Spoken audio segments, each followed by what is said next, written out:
말씀의 식탁 하루 한 장 마가복음 묵상 마가복음 제2장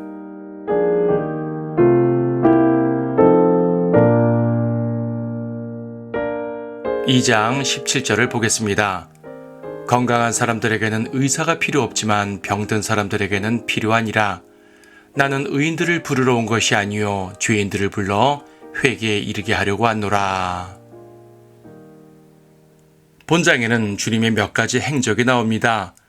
침상째 데려온 중풍병자를 치유하신 일, 죄인들과 함께 식사하신 일, 새 포도주는 새 가죽부대에 부어야 한다는 중요한 말씀, 그리고 안식일 관련 사건입니다.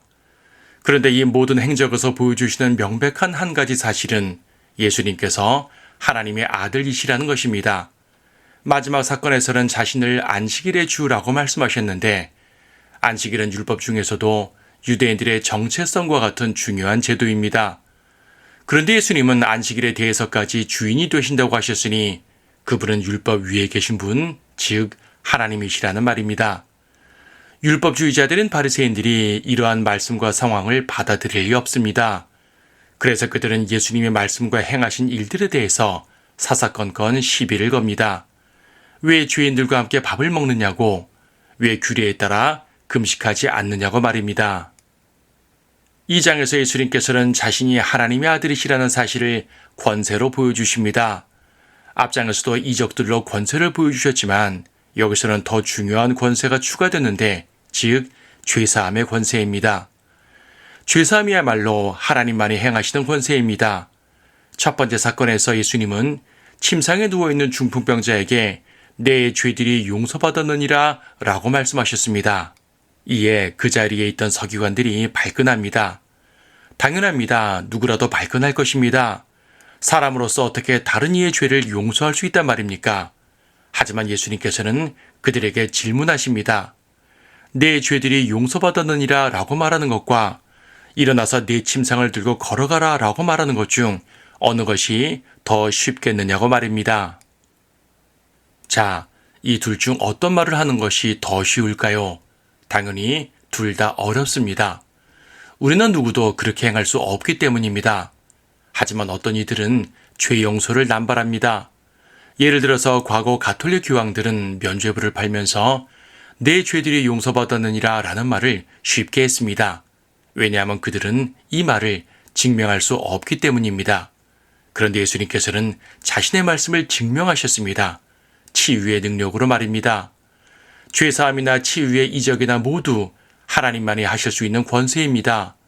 그런데 죄사함은 눈에 보이지 않는 권세고 치유의 이적은 눈에 보이는 권세입니다.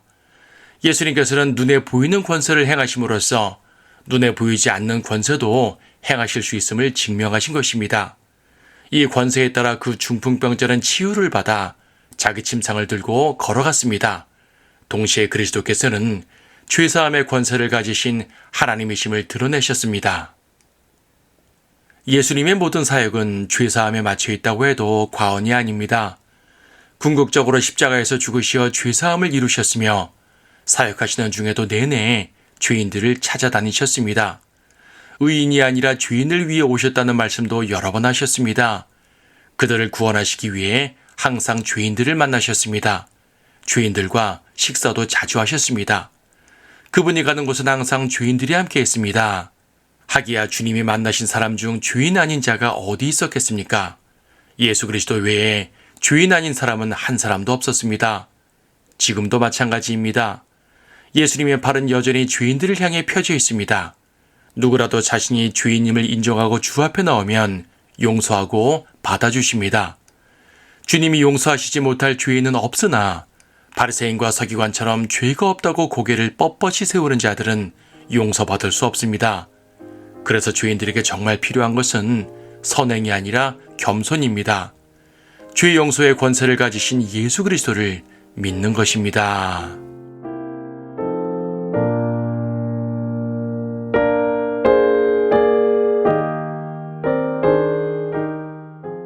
마가복음 2장.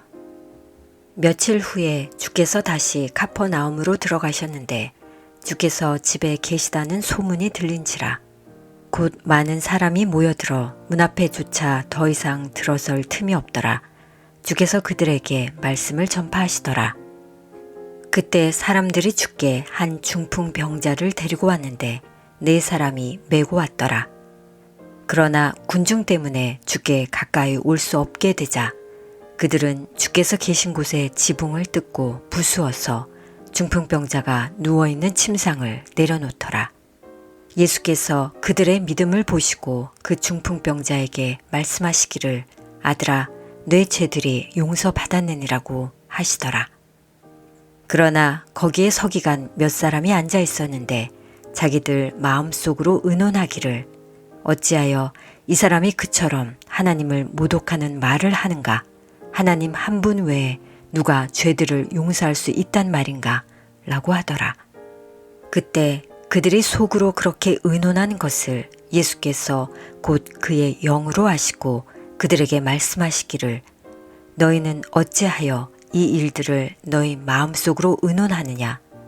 그 중풍병자에게 내 죄들이 용서받았느니라고 말하는 것과 일어나서 내 침상을 들고 걸어가라고 말하는 것 중 어느 것이 더 쉽겠느냐? 그러나 이는 인자가 세상에서 죄들을 용서하는 권세를 가진 것을 너희로 알게 하기 위함이라 하시고 그 중풍병자에게 말씀하시기를 내가 너에게 말하노니 일어나 내 침상을 들고 내 집으로 가라고 하시니라. 그가 즉시 일어나 침상을 들고 모든 사람 앞을 지나가니 모두 놀라고 하나님께 영광을 돌리며 말하기를 우리가 이 같은 일을 전혀 본 적이 없노라고 하니라. 그 후에 주께서 다시 바닷가로 나가시자 모든 무리가 그에게로 오니 주께서 그들을 가르치시더라. 또 주께서 지나가시다가 알페오의 아들 레위가 세무소에 앉아 있는 것을 보시고 그에게 말씀하시기를 나를 따라오라고 하시니 그가 일어나 주를 따라가더라. 예수께서 레위의 집에서 앉아 식사하실 때 많은 세리들과 죄인들도 예수와 그의 제자들과 함께 앉아 있더라. 이는 그들이 수가 많고 또 주를 따르기 때문이더라. 그때 서기관들과 바리새인들은 주께서 세리들과 죄인들과 함께 잡수시는 것을 보고 주의 제자들에게 말하기를 어찌하여 저 사람은 세리들과 죄인들과 함께 먹고 마시느냐고 하니 예수께서 그 말을 들으시고 그들에게 말씀하시기를 건강한 사람들에게는 의사가 필요 없지만 병든 사람들에게는 필요하니라. 나는 의인들을 부르러 온 것이 아니요 죄인들을 불러 회개에 이르게 하려고 왔노라고 하시니라. 요한과 바리새인들의 제자들은 자주 금식하더라. 사람들이 와서 주께 말씀드리기를 요한과 바리새인들의 제자들은 금식하는데 어찌하여 당신의 제자들은 금식하지 아니하나이까? 라고 하니 예수께서 그들에게 말씀하시기를 신혼방의 아이들이 신랑이 그들과 함께 있는 동안 금식할 수 있겠느냐? 그들이 신랑과 함께 있는 동안에는 금식할 수 없느니라. 그러나 신랑을 그들에게서 빼앗길 날들이 오리니 그러면 그날들에는 그들도 금식하리라. 새 천조각을 낡은 옷에 대고 깁는 사람은 아무도 없나니 만일 그렇게 하면 기운 새 천조각이 낡은 옷을 당기어 더 흉하게 찢어지느니라. 새 포도주를 낡은 가죽 부대에 붓는 사람은 아무도 없나니 만일 그렇게 하면 새 포도주가 그 가죽 부대를 터뜨려 포도주도 쏟아지고 그 가죽 부대도 망가지리라. 그러므로 새 포도주는 새 가죽 부대에 부어야 하리라고 하시더라. 그 후 안식일에 주께서 곡식밭을 지나가시는데 제자들이 가면서 이삭을 따기 시작하더라. 그러자 바리새인들이 주께 말씀드리기를 보소서 어찌하여 저 사람들은 안식일에 해서는 아니 될 일을 하고 있나이까? 라고 하니 주께서 그들에게 말씀하시기를 너희는 다윗과 그의 일행이 시장에서 하였던 일을 읽어보지 못하였느냐?